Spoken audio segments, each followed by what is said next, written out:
Alright, so here we have two candy neurons. This one is the presynaptic neuron, and this one is the postsynaptic neuron.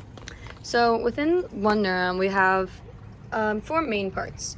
The dendrites are our listeners. They pick up messages from other neurons, and within the dendrites, we have the dendrite spines, which is little heads of the dendrites that serve as like a storage unit for synaptic strength, and they also help transmit the messages that they hear throughout the neuron. So our dendrites receive a message, and then that message goes towards our cell body. And our cell body, otherwise known as our soma, is this guy right here. And that basically just includes our nucleus, our DNA, our mitochondria, all of the regular good cell jazz. And within this nucleus, soma, whatever message that it receives is decided whether or not it will be sent down the axon and transmitted to the postsynaptic neuron. Moving on, we have the axon here, which is just the part of the cell that carries information from the soma to the axon terminals here, where it is then transmitted to the postsynaptic neuron.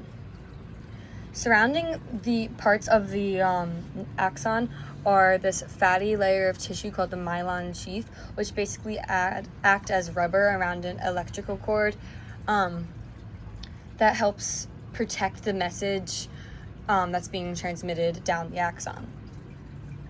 Another thing about the myelin sheath is that it helps for the message to be transmitted quickly down the axon.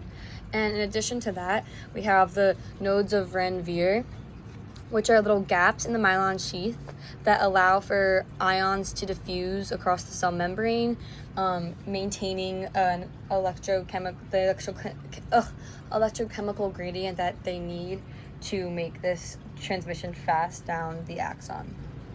So the message that we now understand has been passed from the listeners, the dendrites, through and processed through the soma and passed down the axon into the axon terminals, can otherwise be known as an action potential. And this action potential is electrically charged by an electrochemical gradient in the cell's membrane. So in the axon terminals, this action potential actually allows for vesicles with neurotransmitters within them Guys, to fuse. These are looking really good that you're building at home. Very creative. To fuse to the membrane of the terminal buttons, and then these neurotransmitters are then released into what is known as the synaptic space, which is just the space between axon terminals and the dendrites of another postsynaptic neuron. Because an action potential is just energy, it can't cross the synaptic space. It needs to trigger or release these neurotransmitters to send its message to another neuron, the postsynaptic neuron. So then these neurotransmitters cross the synaptic space and bind with the receptor sites of dendrites on another neuron, on the postsynaptic neuron. And this binding of this molecule sets off the action potential of the postsynaptic neuron, repeating the Joel, I love the nature theme of yours. repeating Really the process over again. So once the neurotransmitter has, crossed the synaptic space and entered a receptor site on another dendrite, it will convey its message, and then these little neurotransmitters will pop back off of the dendrites of another of a postsynaptic neuron, and through the process of reuptake, go back to their original terminal buttons where they were kept. These terminal buttons hold the vesicles in which the neurotransmitters are kept. These vesicles are known as synaptic vesicles because they carry the neurotransmitters over the synaptic gap, which would be right around here, because even though it may look like these axon terminals are touching, they're just about not touching the dendrites of another neuron.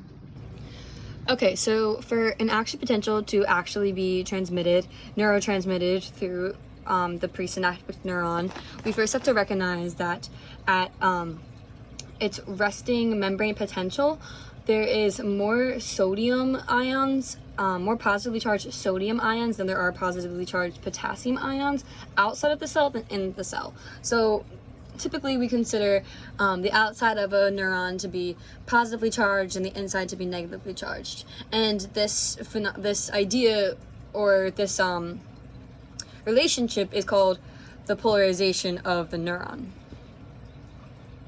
And it's maintained by something called the sodium-potassium pump, which constantly pushes sodium from the inside of the cell to the outside of the cell against its concentration gradient, and potassium from the outside of the cell to the inside of the cell against its its concentration gradient. So there's constantly this positively charged outside and negatively charged inside.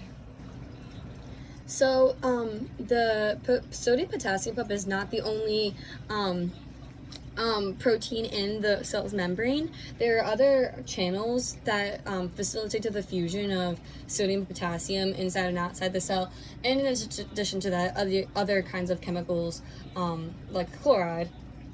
Such channels would be like voltage-gated channels, which only open at once the voltage of a cell reaches a certain point, or ligand-gated channels, which could open when something binds to the channel. It's really dependent on what kind of channel you have, but all channels help facilitate the diffusion of some kind of ion into or out of the cell. So upon the reception of a message, whether the strength of the stimulus is strong enough to fully push the resting membrane potential past the threshold, which is around 55, it will determine whether or not this message gets transmitted. At around 55, there is this thing called an all or nothing theory, I guess, and that theory is that that it needs to reach this threshold in order for the sodium potassium or the sodium voltage gated channels to open, letting sodium flood into the cell and making the inside of the cell more positive, and otherwise known as depolarizing the cell.